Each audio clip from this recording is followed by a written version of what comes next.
Au moment où j'enregistre cette vidéo, le pétrole a pris presque 60% en moins d'un mois. Le détroit d'Ormuz, par lequel passe 20% du pétrole mondial, est quasiment bloqué. L'Agence internationale de l'énergie parle de la plus grande crise énergétique de l'histoire. Les marchés asiatiques se font massacrer. Le S&P 500 a perdu 6%. Et si vous ouvrez X ou n'importe quel autre réseau social, vous avez l'impression que la civilisation occidentale touche à sa fin. Sauf que non. Et moi, cette vidéo, je la fais pas pour vous parler de l'Iran. D'abord parce que je ne connais rien à la géopolitique du Moyen-Orient. J'ai lu quelques articles sur le sujet et ça fait pas de moi un spécialiste. Il y a suffisamment de gens sur YouTube qui font semblant d'avoir compris ce qui se passait. J'ai pas besoin d'en rajouter un. En fait, si je fais cette vidéo, c'est parce que ce qui se passe en ce moment, pour les investisseurs comme vous et moi, c'est un test. C'est une période où les marchés baissent, où les médias crient à la fin du monde et où 90% des gens qui pensaient investir se disent maintenant qu'ils devraient mieux attendre que ça se calme. Mauvaise nouvelle, ça se calmera jamais. Il y aura toujours une guerre quelque part dans le monde, un président qui dit une connerie, un analyste qui annonce l'apocalypse. Malheureusement, on n'y échappera pas. Et dire que j'attendrai que ça se calme, c'est la phrase la plus chère de l'histoire de la finance. C'est la phrase qui a coûté des millions aux gens qui l'ont prononcée en 2008, en 2020, en 2022 et qui la prononcent encore aujourd'hui, en 2026. Donc aujourd'hui, on va parler de ce qui se passe dans votre tête quand votre portefeuille est dans le rouge. De pourquoi les crises sont en fait une bonne nouvelle pour vous, et concrètement, on va voir ce qu'il faut faire et surtout ne pas faire quand tout le monde panique. Et je pèse mes mots, si vous comprenez vraiment ce que je vais vous dire dans cette vidéo, vous aurez un avantage sur 95% des investisseurs. Bon, la première chose à comprendre, c'est que toutes les crises ne se valent pas. Et ça a l'air évident dit comme ça, mais apparemment c'est pas évident pour les médias qui traitent chaque événement comme si c'était la crise de 1929. Parce que parler de légère correction des marchés, ça fait moins cliquer qu'un titre qui parle de krach boursier. En réalité, il y a 3 niveaux de crise qu'il faut connaître. Le premier niveau, c'est ce qu'on pourrait appeler les pétards médiatiques. Ça arrive tous les mois, ça peut être un tweet de Trump, un chiffre d'emploi un peu moins bon que prévu, un PDG qui tousse pendant une conférence de presse, les marchés perdent 2%, tout le monde panique, et 3 semaines plus tard, on a oublié que c'était arrivé, et si vous avez commencé à investir récemment, vous avez probablement déjà vécu ça sans vous en rendre compte. C'est vraiment très fréquent, et finalement, ce n'est rien de plus que le bruit de fond des marchés. Le deuxième niveau, c'est les perturbations temporaires. Là, c'est un peu plus sérieux, ça dure souvent quelques mois, parfois jusqu'à un an. Le prix du pétrole monte, l'inflation remonte, les banques centrales repoussent leur baisse de taux et les marchés reculent pour de vrai. Ici, on peut parler de moins 10, moins 15, parfois moins 20%. C'est assez désagréable à vivre. Vous vous connectez à votre compte titre et vous avez tout de suite envie de fermer l'onglet et d'enterrer votre ordinateur dans le jardin.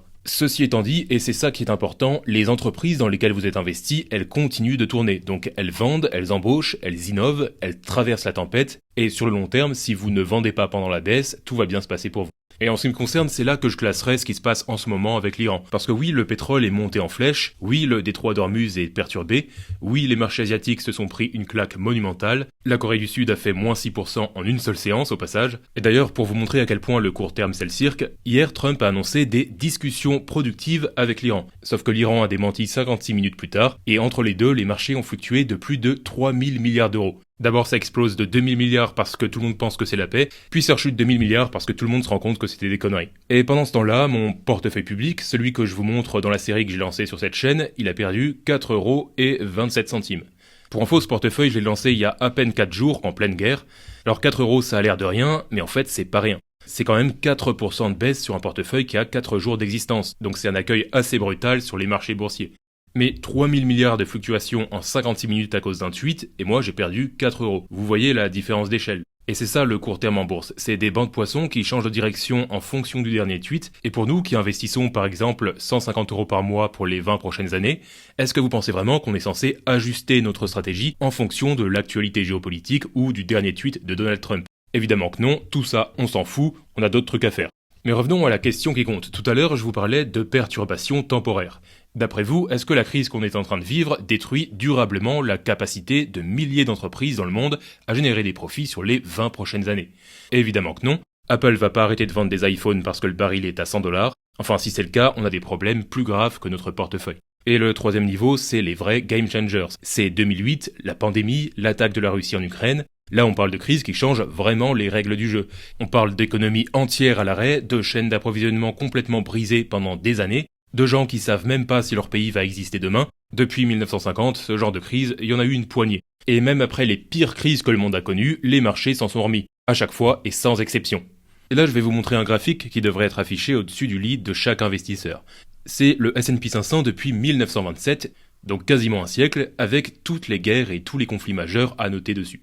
Donc vous voyez la guerre de Corée, le Vietnam, la guerre du Golfe, l'Afghanistan, l'Irak, l'Ukraine. Tout y est, et vous voyez ce que fait la courbe, quoi qu'il arrive, elle continue à monter. Alors évidemment, il y a des bosses, il y a des trous, il y a des moments où elle descend très fort, mais sur un siècle, la tendance, c'est vers le haut. Et juste ici, tout à droite du graphique, on pourrait ajouter Iran 2026. Et cette crise aussi, elle va absolument rien changer. C'est juste un petit point sur une courbe qui monte depuis un siècle. Et c'est pas un hasard si ça monte toujours. L'ETF sur lequel j'investis le plus, c'est le MSCI ACWI. C'est un ETF qui investit à la fois sur les pays développés et les pays émergents. Et c'est par nature une machine à absorber les crises. Si une entreprise se casse la figure, elle finit par sortir de l'indice et être remplacée par une meilleure. Si un pays s'effondre, sa pondération baisse automatiquement. C'est ce qu'on appelle un effet auto-nettoyant. Je vous en ai déjà parlé sur cette chaîne. C'est un peu comme une équipe de foot qui vire ses mauvais joueurs à chaque mercato pour les remplacer par les meilleurs. Mais le problème, c'est que quand vous êtes au milieu d'une crise, vous savez jamais de quel type elle est. Vous voyez juste du rouge sur votre écran, vous avez peur de perdre de l'argent, évidemment. Vous avez sûrement un collègue de bureau qui vous dit que la bourse c'est le casino, alors qu'il a jamais mis un euro en bourse de sa vie. Et c'est justement là, quand on a le plus peur, que les erreurs se font. Et ces erreurs, elles ne viennent pas nulle part, elles viennent de notre cerveau, qui est, comment dire, pas du tout adapté à la bourse, mais vraiment pas du tout. Notre cerveau a évolué pendant des centaines de milliers d'années dans un environnement où tout ce qui comptait c'était la survie immédiate. Donc manger immédiatement, fuir le danger immédiatement, pas se faire bouffer par un prédateur, ce qui allait se passer dans 20 ans, tout le monde s'en foutait. Parce que l'espérance de vie c'était à peu près 30 ans et de toute façon on n'avait pas le temps de penser au futur quand il y avait un tigre affamé dehors. Le problème c'est que ce cerveau-là, il est toujours dans notre tête en 2026, avec ses réflexes de survie et ses raccourcis débiles. Et quand votre cerveau voit votre portefeuille perdre 10%, il réagit exactement comme si un tigre venait d'entrer dans la grotte. Il vous dit de fuir, de tout vendre, de sauver ce qu'il vous reste, donc d'agir avant de réfléchir. Et en sciences comportementales, on appelle ça le biais du présent. Notre cerveau surpondère ce qui se passe maintenant et sous-pondère complètement ce qui se passera dans 10 ou 20 ans. C'est un truc qui est documenté par des dizaines d'années de recherche, et c'est pour ça que les gens achètent du Bitcoin à 90 000 quand tout le monde en parle et vendent à 40 000 quand plus personne n'en parle. C'est aussi pour ça que les paris sportifs existent, alors que mathématiquement c'est du vol, et c'est pour ça que quand le marché baisse, votre premier réflexe c'est de tout vendre, alors que c'est littéralement le pire moment pour le faire. Et quand je vous dis ça, je m'inclus aussi dedans, je suis pas immunisé. Quand j'ouvre mon compte et que je vois que tout est dans le rouge, c'est jamais très plaisant. Alors sur mon portefeuille public, je m'en fous complètement parce que je viens le lancer avec seulement 150 €, et aussi parce que maintenant, quand j'ai envie de tout vendre, je sais que ça vient de mon cerveau de Cro-Magnon débile. Mais avec mon portefeuille sur lequel j'ai des sommes plus importantes et sur lequel j'investis depuis beaucoup plus longtemps, c'est un peu plus compliqué à vivre. Et ça, c'est un réflexe de survie qu'on a tous et qui date d'une époque où le plus gros investissement, c'était de ne pas mourir. Mais attendez, parce qu'il y a un autre piège encore plus vicieux, c'est ce qu'on appelle le biais du résultat, et celui-là aussi, il va vous suivre partout. Imaginez que vous investissiez 150 € par mois depuis 1 an et demi, vous avez fait un petit gain, disons quelques centaines d'euros, et vous en parlez à votre beau-frère au dîner de famille. Et votre beau-frère, il vous regarde, il sourit, et il vous dit « Quelques centaines d'euros, moi j'ai fait 3000 balles en un jour sur un CFD pétrole ». Mais ce qu'il oublie de vous dire, parce que bizarrement les gens en parlent jamais, c'est qu'il a perdu 8000 € sur les 15 trades précédents, il vous montre son seul trade gagnant, et il construit toute une histoire autour comme si c'était la preuve de son génie. C'est aussi ce que font les addicts aux paris sportifs et les vendeurs de pronostics, mais vous le savez, c'est pas du génie, c'est juste un coup de chance, et les gens aiment se rassurer en se disant que c'était une stratégie réfléchie. En fait, c'est un peu comme revenir bourré en voiture d'une soirée et vous dire « Vous voyez, il s'est rien passé, on peut boire et conduire ». Ça rassure, mais c'est pas très convaincant. Et la question à toujours poser dans cette situation, que ce soit à votre beau-frère, à votre collègue ou à n'importe qui vous parle de ses gains, c'est quel processus a mené à ce résultat? Est-ce que c'est reproductible? Est-ce que c'est basé sur des données et une méthode ou juste sur un seul coup de chance? Et dans l'immense majorité des cas... Moi je pense que la question elle est vite répondue. Maintenant qu'on a fait ce constat assez déprimant, comme quoi notre cerveau est notre pire ennemi, eh bien voyons pourquoi les baisses sont en fait une excellente nouvelle pour vous. Alors oui, je sais, quand votre portefeuille est dans le rouge, le mot « bonne nouvelle » c'est pas vraiment ce qui vous vient en tête, mais suivez le raisonnement avec moi. Début février, une part de notre ETF coûtait 94 €, aujourd'hui elle est à 87, donc si vous investissez vos 150 € ce mois-ci, vous achetez la même chose mais 7 € moins cher. Quand la part remontera à 94, ça fera 8% de gain. Vous l'avez compris, les meilleures affaires de votre portefeuille, c'est celles que vous ferez quand tout le monde panique. Et vous avez sûrement déjà entendu dire que quand le marché baisse, c'est les soldes. Sauf qu'au lieu de soldes sur des t-shirts Célio que vous mettrez jamais, c'est des soldes sur l'économie mondiale. Ce qui est, on est d'accord, légèrement plus intéressant. Alors attention, je dis pas ça pour que vous fonciez tête baissée à chaque fois que le marché perd 5%. Parfois la bourse peut baisser simplement parce qu'elle avait monté trop haut, alors elle revient à la réalité. Et c'est pour ça qu'on n'essaye jamais de timer le marché, qu'on n'essaye pas de deviner jusqu'où ça va tomber, et qu'on achète le même montant tous les mois, quoi qu'il arrive. Le DCA, ça vous protège de votre propre optimisme, autant que de votre propre panique. Et là je sais ce que certains d'entre vous se disent, oui mais si ça continue de baisser, je perds de l'argent. Alors oui, sur le papier, temporairement, c'est rouge. Mais j'ai envie de vous dire, qu'est-ce que vous en avez à faire? C'est pas comme si vous comptiez tout vendre demain matin. Vous investissez pour les 20 prochaines années. Donc ce qui se passe ce mois-ci, c'est du bruit. C'est le fond sonore de la bourse.